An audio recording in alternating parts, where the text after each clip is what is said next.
ഇപ്പോൾ Sibikutty Francis KCB employees Congress നേതാവ് telephone ലൈനുണ്ട്. Shri Sibikutty Francis, മന്ത്രി പറയുന്നു വൈദ്യുതി ക്ഷാമമല്ല, ഓവർലോഡിൽ ട്രിപ്പാവുന്നതാണ്. അതേസമയം ഓഫീസേഴ്സ് അസോസിയേഷൻ മുൻഭാഗമായ സുരേഷ് കുമാർ പറയുന്നു അങ്ങനെയല്ല, വൈദ്യുതി ക്ഷാമമുണ്ട് എന്നാണ് പറയുന്നത്. ഇത് ആര് പറയുന്നതാവും ശരി?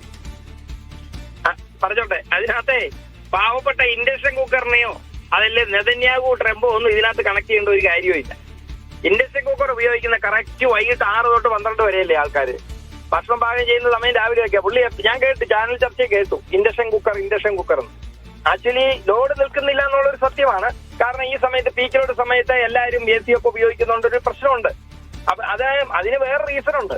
അതാരും അംഗീകരിക്കും. ഞങ്ങൾ പണ്ട് തൊട്ടേ പറയുന്ന ഒരു വിഷയമാണ്. പുരപ്പുറ സോളാർ എന്ന് പറഞ്ഞുകൊണ്ട് ബില്ലിങ്ങിലൊക്കെ സൗകര്യം ചെയ്തു കൊടുത്ത് ഏതാണ്ട് 2.5 ലക്ഷം ഉപഭോക്താക്കള് പുരപ്പുറ സോളാർ വെച്ചവർക്ക് സബ്സിഡി കൊടുത്ത് അതേതാണ്ട് അത്രയും ആൾക്കാരെല്ലാം AC വെക്കുന്നുണ്ട്. കാരണം 5000 രൂപ കറണ്ട് ചാർജ് വന്നവർക്കൊക്കെ 500 രൂപ ഉള്ളതുകൊണ്ട് അവരൊക്കെ 2-3 AC വെച്ചിട്ടുണ്ട്. അതാണ് ഈ പീക്ക് ലോഡ് സമയത്ത് ഉപയോഗിക്കുന്നത്. അത് ഉപയോഗിക്കുന്നുള്ളൊരു സത്യമാണ്. എന്തുകൊണ്ട് അവരോട് AC ഉപയോഗിക്കില്ലെന്ന് പറയാൻ പറ്റുമോ? ഇല്ല. അപ്പൊ ലോഡ് കൂടും, സ്വാഭാവികമാണ്. മനുഷ്യന് അവർക്ക് റൈറ്റ് അല്ലേ വൈദ്യുതി ഉപയോഗിക്കാന്നുള്ളത്. അപ്പം ലോഡ് കൂടുമ്പോൾ നമ്മൾ ലോഡ് ഷെഡിങ് ചെയ്യണം. അത് തർക്കമൊന്നും വേണ്ട, കാരണം സിസ്റ്റം നിൽക്കണം. പക്ഷെ ഇപ്പൊ ഇവിടെ വേറൊരു പ്രശ്നങ്ങളുണ്ട്. പവർ ഇല്ലാന്നുള്ളൊരു 250 മെഗാവാട്ട് KCB റെഗുലേറ്ററി കമ്മീഷനോട് ആവശ്യപ്പെടുന്ന 300 മെഗാവാട്ടാണ്. അപ്പൊ 300 മെഗാവാട്ട് കുറവുണ്ടെന്ന് അവർ തന്നെ സമ്മതിക്കുന്നു.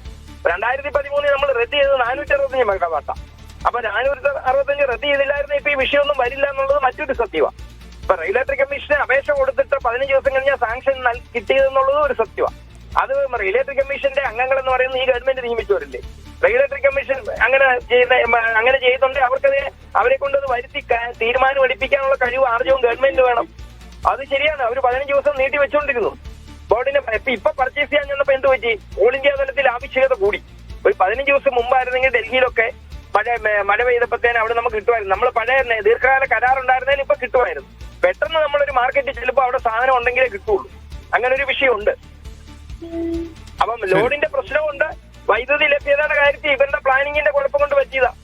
അത് തീരുമാനമെടുത്ത് ഫോർകാസ്റ്റ് ചെയ്ത് മേടിക്കേണ്ടതായിരുന്നു. നേരത്തെ തീരുമാനം എടുക്കേണ്ടതായിരുന്നു. പാവപ്പെട്ട ഇൻഡക്ഷൻ കുക്കറിനെ വിട്ടുപിടിക്കാം, അതൊന്നും കുഴപ്പമാണെന്ന് ഞാൻ പറയുന്നില്ല.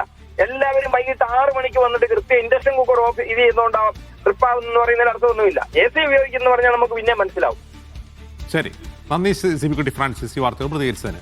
എന്തായാലും പവർ കട്ട് ഉണ്ടോ ഇല്ലയോ എന്നുള്ളതല്ല തർക്കം, ജനങ്ങൾക്ക് രാത്രി കിടന്നുറങ്ങാൻ പറ്റുന്നില്ല എന്നുള്ളതാണ് പ്രശ്നം.